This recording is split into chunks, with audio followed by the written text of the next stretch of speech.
សួស្តីមិត្តភក្តិទាំងអស់គ្នាសូមស្វាគមន៍មកកាន់ Channel Moto Cross OA បាទថ្ងៃនេះជួបគ្នាម្ដងទៀតហើយជាមួយនឹងម៉ូតូ Sport បាទ PCX 150cc បាទនេះម្ចាស់របស់គាត់ហើយម៉ូតូនេះទៅវាទំនើបមែនទេ018តម្លៃវាគឺ$3600បាទសបកកង់វា127នេះសបកកង់127ហើយវាប្រើបូម2ពុំម៉ូតូមកទម្ងន់វាជា300គីឡូជាងហើយអ្នកនរគ្នាម៉ាច់រោកន្លែងចាក់សោនេះអានេះអត់មានទេកន្លែងចាក់សោឥឡូវមើលជុំវិញលេងតិចទៅ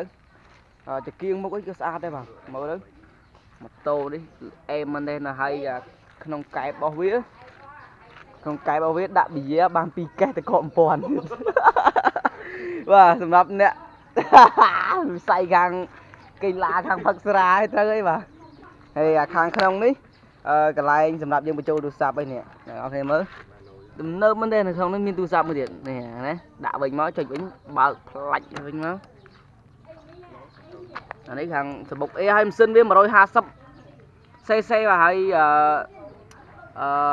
exciter អត់ទាន់កែអត់ទាន់អីមិនលេងមួយវាទេអានេះកម្លាំងវាខ្លាំងហើយលឿននេះអានេះ smart key របស់វាតែប៉ុណ្ណឹងអត់មានអីនេះទេតែប៉ុណ្ណឹងអត់មានកន្លែងចាក់សោអីទេបោះ Honda អ្នកនរគ្នាមើលបាទអេមមកបាទ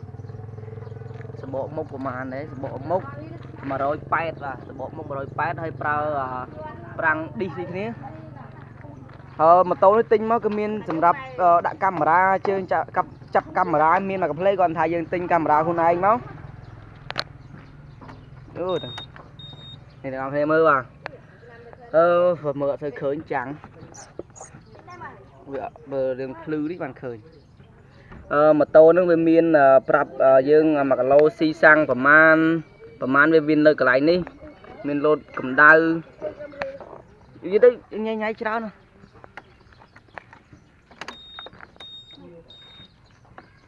អូស្អីច្រើនដូចគេបើកមិនហ្នឹងមិញនិយាយទៅប្រព័ន្ធនេះវាបើតម្ចាស់គាត់មិនដឹងញ៉ៃគឺថាច្រើនមែនទេនឹងធ្វើមិនឆេះនេះអានេះសោឯងបើអាសោនេះអត់នៅចិត្តគឺប្រឆេះអត់ឆេះទេម៉ូតូហ្នឹងកាន់កាមេរ៉ានេះប្រឆេះតិចនឹងរីឡាលេខមែនបាទសិនមានមកនេះ3A1នេះហាឡូតទៀតណាអ្នកអូខេមើលនេះវាមាននៅក្នុងនឹងមកកាផ្លេហើយម៉ាស៊ីនគឺទៅនៅស្ងាត់ទេហើយបើចង់បន្លត់ទៅវិញគាត់តម្លាក់ចតុលទៅអាលត់មកហើយចង់លើកមកវិញលើកចតុលហើយចាប់ប្រាំងហើយបានចុចដេហើយឆេះតែម្ដងអត់មានសោបន្លត់អីទេម៉ូតូនេះហើយគាត់តម្លាក់នេះវិញទៅអត់លត់វិញនេះ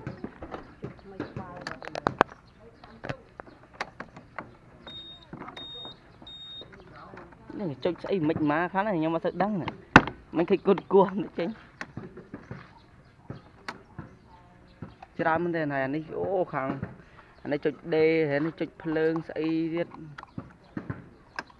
ច្រើនមែនទេភ្លើងអូនិយាយទៅច្រើនណាម៉ូតូនេះខ្ញុំអត់សូវស្គាល់គាត់ថាបង្ហាញអ្នកនរគ្នាមើលទៅរូបរាងរបស់វា PCX 150cc បាទឆ្នាំ2018អត់សូវដឹងចេះប្រើវាទេព្រោះមិនមែនម៉ូតូខ្ញុំផងនេះឈ្នាន់របស់វាដល់ពេលតម្លាក់បិទទៅវិញគឺបិទចិត្តស្អាតមែនទែនដៃកាងហើយខាងក្នុងកែបនេះអូធំកែបនេះចង់កូនក្មេងចូលដេកបានខ្ញុំមិនដឹងចុចមិនគាត់ឃើញគាត់ចុចមិនស្រួលចេះអត់បើអត់ចេញហើយបើអត់អាសោនេះអត់មានអាសោនេះនៅចិត្តទេមិនដេទេមិនធំដេអត់ឆេះហើយចោលក៏មិនលួចដែរនឹងតែមិនលួចបានទេហើយកន្លែងនេះគេមានចូលទូរស័ព្ទក្នុងហ្នឹងគេមានដូចបញ្ចូលទូរស័ព្ទបាន2នេះនៅក្នុងនេះយើងជីតំណៃឆ្ងាយអីអាចបានហើយដាក់កាមេរ៉ាដាក់អីក្នុងហ្នឹងក៏អត់បញ្ហាដែរហើយតម្លៃរបស់វាគឺថ្លៃមែនទេម៉ូតូនេះគឺ3600គាត់ទិញគឺទឹកទៅចេញថ្មីទេមើលជុំវិញទៅបាទ នេះខាងសំម៉ាំងហើយវាប្រើបូម2សាក់ស៊ីមួយខាងម៉ាស៊ីនមួយខាងដូចម៉ូតូអូតូធម្មតាទេ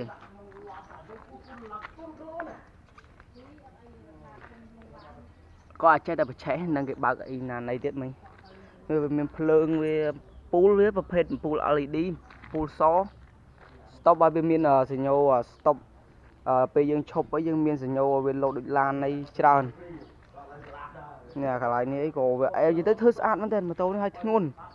ហើយដល់ពេលជិះទៅធ្ងន់មែនតើគឺលំនឹងវាទប់គឺនឹងមែនតើជិះអត់ងាយដួលទេហើយអត់ដែរមានតែបញ្ហាទេគាត់ថាម៉ូតូនេះអន់យើងជិះលើផ្លូវល្អិលផ្លូវផុកនេះគឺវាចាញ់គេហើយបើរត់លើផ្លូវកស៊ូផ្លូវអីមិនលេងមួយទេ Exciter អីមិនលេងមួយវាទេព្រោះអត់បាច់ចាប់បាច់សាំងលេងអីច្រើននេះនេះវីដេអូក៏មានតែប៉ុណ្ណឹងព្រោះខ្ញុំអត់សូវដឹងគេបើកមិនអីទេគ្រាន់តែឆេះប៉ុណ្ណឹងតោះម្ចាស់គាត់បានដឹងហើយបើមានកំហុសខុសឆ្គងសូមអធិស្ឋានផងហើយបើបងប្អូនចូលចិត្តកុំភ្លេចជួយចុច like ចុច subscribe ដាក់រូបកណ្ដឹងម្នាក់មួយផងជួបគ្នាវីដេអូ